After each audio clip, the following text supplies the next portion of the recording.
मला पहिला दिवस नाही, मला पहिला दिवस जेव्हा विजयजींनी स्क्रिप्ट ऐकवलेली त्यांच्या घरी, तेव्हापासूनच सगळं आठवतंय. म्हणजे पहिला दिवस तर खैर सगळ्यांनाच आठवणात राहतो, पण मला अजून आठवतंय जेव्हा मी विजयजींना भेटलेलो त्यांच्या घरी, त्यांनी मला अख्खी स्क्रिप्ट ऐकवली.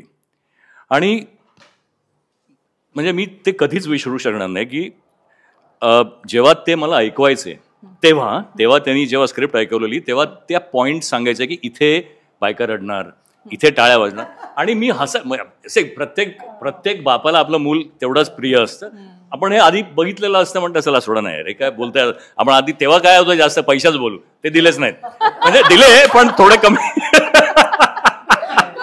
ते जाऊ दे पण ते नाही पण that part, he was a very good producer, ते सोडा. पण सो प्रत्येक ठिकाणी त्यांचा बोट असायचं की या पर्टिक्युलर ह्याला रडणार, इथे रडणार, इथे बायकांना खूप हे वाटेल असं तसं. ठीक आहे. आणि झालं चित्रपट, झालं सगळं फायनल. आणि आम्ही चित्रपटाच्या शूटिंगला जेव्हा पोहोचलो तेव्हा जसं त्यांनी आत्ता आठवण करून दिली की ग्वालियर पॅलेस म्हणून लोकेशन होतं पुण्यामध्ये, खूप मोठा बंगला होता आणि तोच हिचा आमचं घर ते दाखवलेलं होतं. तर तिकडे चित्रपटाचा मुहूर्त झाला, खूप जंगी मुहूर्त झाला. सगळेच जण होते, खूप जण आलेले होते बाहेरचे आणि खूप गंमत आली तो मुहूर्त झाला तेव्हा. आणि नंतर सुरळीत चित्रपटाचं शूटिंग झालं. म्हणजे मला वाटतं आपण एकाच शेड्यूलमध्ये केलं ना, एका रांगेतच केलं ते. आणि नंतर आम्ही भोरला त्यांच्या फार्मवर, तिथे स्टुडिओ हिंगवलीला पण मोठा चंक केला. मला शूटिंग करताना कुठेच जाणवत नव्हतं की हा चित्रपट एवढा इतिहास रचेल. मला नाही वाटत कोणालाच वाटत होतं, कारण for us it was one film, another film, सगळ्यांसाठीच. विजयजींसाठी ती स्पेशल होती, हे मात्र तेवढंच खरं. आणि आम्ही जेव्हा पिक्चर झाला संपला, मी थोडासा पुढे जंप मारतो. जेव्हा चित्रपटाची फर्स्ट ट्रायल झाली प्रिंटची बॉम्बे लॅबमध्ये, मी आरती, आम्ही दोघं, माझी बायको आणि माझा बॉय दिलीप म्हणून, तो खूप वर्ष माझ्याबरोबर होता. आम्ही असे सगळे बसलो आणि अलका वगैरे सगळेच होते. आणि मी जरा आधी निघालो कारण मला शूटिंगला जायचं होतं. तर मी आरतीला आणि यांना सांगितलं मी निघतो, आणि क्लायमॅक्सच्या थोडासा आधी मी निघालो. आणि हे मी बऱ्याचदा बोललोय, आज विजयजींसमोर बोलतोय, फक्त राग मानायचा नाही. मी बाहेर पडल्यावर आरतीला सांगितलं माझ्या नावावर अजून एक फ्लॉप पडणार. ही माझी रिडिंग होती हा. आणि आय एम टेलिंग यू, मी गेलो शूटिंगला, मी हे बोलतोय आणि माझा बॉय मागे होता, तो डोळे पुसतोय, रडतोय. म्हटलं अरे दिलीप काय दादा, सुपरहिट फिल्म, हे त्याचं वाक्य. आणि नंतर माझ्या काटा आला आता अंगावर. आणि नंतर मी उटीला शूटिंग करत होतो जेव्हा चित्रपट रिलीज झाला. मला प्रीमियरला जाता आलं नाही, कुठे इचलकरंजीहून ह्यांचा फोन, आणि त्यांच्याशी मी बोललो. मला म्हणाले अजिंक्य, लोक वेडी झाली आहेत आणि ज्या ज्या ठिकाणी मी म्हटलेलं तिथे टाळ्या पडतात आणि रडतायत. अमेझिंग, म्हणजे अमेझिंग. आज मी शूटिंग करून येतोय, मी टाऊनला शूटिंग करत होतो, म्हणजे याचा मी आता पडसाद सांगतोय. 35 वर्ष झाली ना, 34 वर्ष झाली, 35 चालू आहे. तिकडे आम्ही एक भारदास स्कूल म्हणून आहे स्टर्लिंगच्या समोर, तिथे आतमध्ये शूटिंग चाललं होतं माझं. आणि मी बाहेर आलो व्हॅनिटीमध्ये जायला, तर 4-5 बायका आणि पोरं होती. अरे अरे अरे माहेरची साडी म्हटलं 35 वर्ष. आणि आजच मी इंटरव्ह्यू आहे, माहेरची साडी आम्ही अजूनही बघतो, माझी आई अजूनही रडते माझी. अरे बापरे, म्हटलं कमाल. म्हणजे काय म्हणायचं, याच्यासारखा चित्रपटाचा इतिहास मला नाही वाटत पुढेही होईल किंवा झाला असेल. म्हणजे ठीक आहे, शोले वगैरे गाजले, पण या चित्रपटाने जे केलं ना, बायका ट्रक भरून यायच्या, 24 तास थिएटर्स चालू होते. दिस इज अनरिअल. म्हणजे पुन्हा घडणे नाही माझ्या हिशोबाने. अर्थात खूप काही आठवणी आहेत या चित्रपटाच्या, पण मला वाटतं सगळ्यांना पुढे जाऊया आणि मग एक एक करून मला आठवतील तशा परत बोलूया.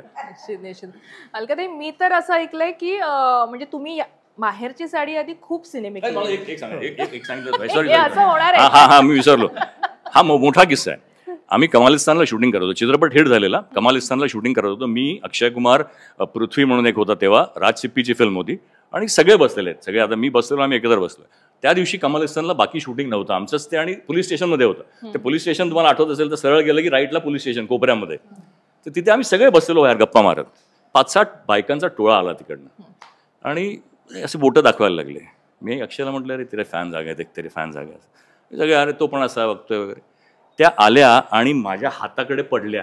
मला म्हणाला तुझा हात चांगला आहे ना रे बाबा. आणि नंतर त्या सोडेच नात. म्हणजे त्या लोकांना जे होते अक्षय वगैरे हळूहळू उठून निघून गेले, त्यांना लाज वाटली की अरे आम्हाला कोणी ओळखतच नाहीये. एवढा त्या चित्रपटाचा प्रभाव लोकांवर झालेला होता, प्रचंड.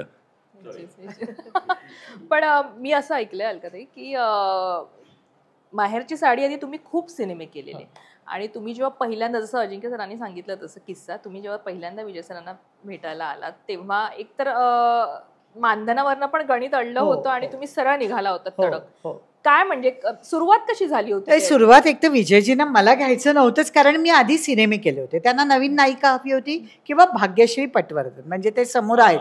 हो अगदी, म्हणजे त्यांनी प्रयत्नही केला होता खूप दिवस.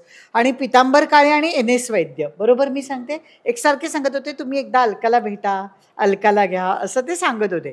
तर विजयजींना एक तर नवीन चेहरा हवा होता, नवीन मुलींचे ऑडिशन घेत होते ते, मला तेही समजलं होतं. पण एकदा त्यांच्या सांगण्यामुळे विजयजींनी मला भेटायला बोलवलं. पण मी त्यावेळी त्याच्या चौपट मानधन घेत होते, तिथे 1/4 होतं बाहेरच्या साडीला. म्हटलं नाही विजयजी मला नाही जमणार करून मी निघाले. आणि मला पितांबर काळेंनी बाहेर थांबवलं, अलका तू हा मूर्खपणा करतेस, ही चूक करतेस मोठी, हे पिक्चर खूप वेगळ्या पद्धतीने होणार आहे आणि तुझा एकदम हा टर्निंग पॉईंट असणार आहे. काय माहिती त्यांना तो कॉन्फिडन्स होता, जसा विजयजींना होता तसाच पितांबर काळेंना होता, कारण ते एकत्र रोज लिखाणासाठी स्क्रिप्टवर वगैरे बसत असतील. मग म्हणाले तू हा सिनेमा माझ्या शब्दासाठी कर, तू विजय कोणकेंवर विश्वास ठेव आणि काम कर. माझी विजयजींची पहिलीच ओळख होती त्यावेळी, आणि खरंच मी त्यांच्या शब्दाखातर परत आत आले आणि मी तो साईन केला. त्यानंतर आमचं विजयजींच्या घरी फोटोशूट झालं, सगळं झालं आणि मग शूटला सुरुवात झाली. जसं ग्वाल्हेर पॅलेसला आमचा मुहूर्त एकदम धडाक्यात झाला. म्हणजे आम्ही एवढा मोठा मुहूर्त कधी पाहिला नव्हता मराठीचा, खरंच सांगते की खूप ग्रँजर. आम्ही त्याच्याही आधी मी 30 मराठी फिल्म्स केल्या होत्या. मग मी माहेरची साडी ही माझी 30वी फिल्म होती, पण तरी एवढा मुहूर्त मोठा कधीच केला नव्हता आणि अजिबात वाटलं नव्हतं. म्हणजे अजूनही माझी ओळख माहेरची साडीची नायिका एवढीच आहे. किती प्रयत्न करते मी वेगळं करायचं, सगळं करायचं. एक्झॅक्टली, खरंच माहेरची साडी बघितल्याबरोबर माहेरची हे एखाद्या सिनेमाचं एवढं गारूड असावं हे खरंच नवल आहे. याला चॅनलही आहे, कारण चॅनलवर दर आठवड्यात फिल्म्स होतात, त्यामुळे त्या रिपीट होतात. हो की नाही, नक्कीच ते पाहिलं जातं. हे लहान मुलंही अजून आपल्याला ओळखतं, म्हणजे हे कौतुकास्पद आहे की 5-10 वर्षाचे मुलंही अरे माहेरच्या साडीतली नायिका हे म्हणणं, हे आपल्याला खूप अगदी बरं वाटतं ऐकायला.